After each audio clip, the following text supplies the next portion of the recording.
कहानी 10 भाग 1 लाल सागर पार करना।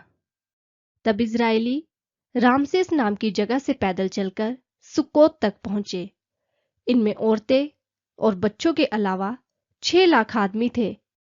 इन इजरायलियों की एक मिली-जुली भीड़ थी, जिनमें भेड़ बकरी, गाय बैल और बहुत से पशु भी थे। मिस्र देश में इजरायली 430 वर्ष तक रहे और जब इजरायलियों ने वहां से निकलकर सुक्कोत की ओर चलना शुरू किया, तब यहोवा ने उन्हें मार्गदर्शन करने के लिए दिन में बादल का खंबा और रात में आग का खंबा बनकर उनके आगे आगे चला, ताकि वे दिन में और रात में आराम से चल सके।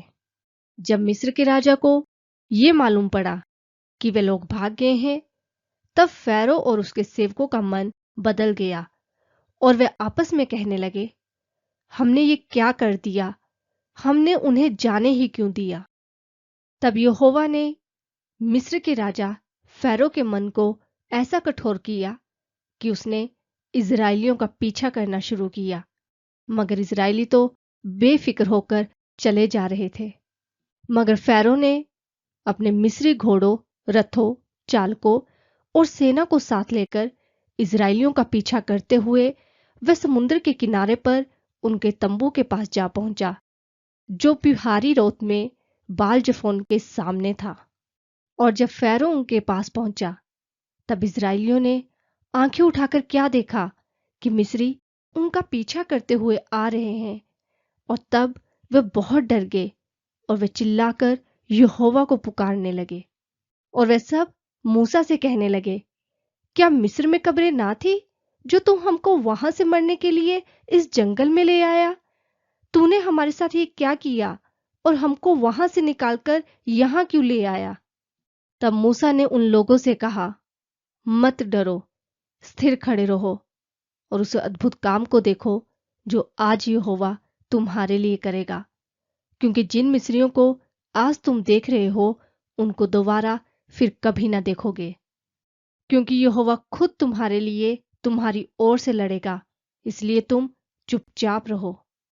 तब यहोवा ने मूसा से कहा, तुम क्यों मेरी दुहाई दे रहे हो? इजरायलियों से कहो कि आगे बढ़ें। और तुम्हारे लिए मेरा ये आदेश है कि अपनी लाठी उठाकर अपना हाथ समुद्र के ऊपर बढ़ाओ, जिससे जल 2 भागों में बंट जाएगा। और तब इजरायली समुद्र के बीच सूखी भूमि में से होकर चले जाएंगे।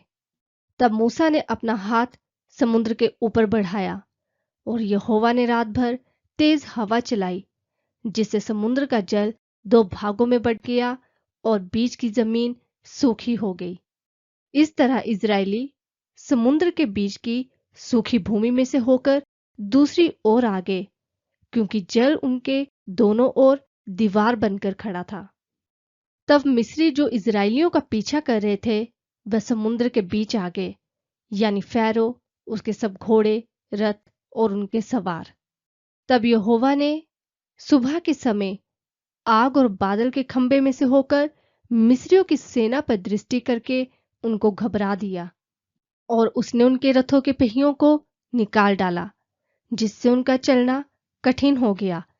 तब मिस्री आपस में कहने लगे, आओ हम इजरायलियों के सामने से भागें, क्योंकि यहोवा उनकी ओर से हम मिस्रियों के विरुद्ध युद्ध कर रहा है। फिर यहोवा ने मूसा से कहा, अपना हाथ समुद्र के ऊपर बढ़ा कि जल मिस्रियों और उसके रथों और उसके सवारों पर फिर से बहने लगे। तब मूसा ने अपना हाथ समुद्र के ऊपर बढ़ाया और सुबह होते होते ऐसा हुआ कि समुद्र फिर से वैसे का वैसे ही हो गया और मिस्री जो उल्टे भागने लगे थे, यहोवा ने उनको समुद्र के बीच में ही डुबा दिया। जल के बहाव ने रथों, चालकों और फैरो की पूरी सेना को डुबो दिया, जो इजरायलियों का पीछा करते हुए समुद्र में पहुंची थी, और उनमें से एक भी आदमी जीवित न रहा। मगर इजरायली समुद्र के बीच में से सूखी भूमि पर चलते हुए पार हो गए। उस दिन इजराइल ने यहोवा के उस अद्भुत काम को देखा जो उसने मिस्रियों के साथ इजरायलियों को बचाने के लिए किया था। और ये देखकर इजरायलियों ने यहोवा का भय माना और यहोवा के दास मूसा पर भी विश्वास किया।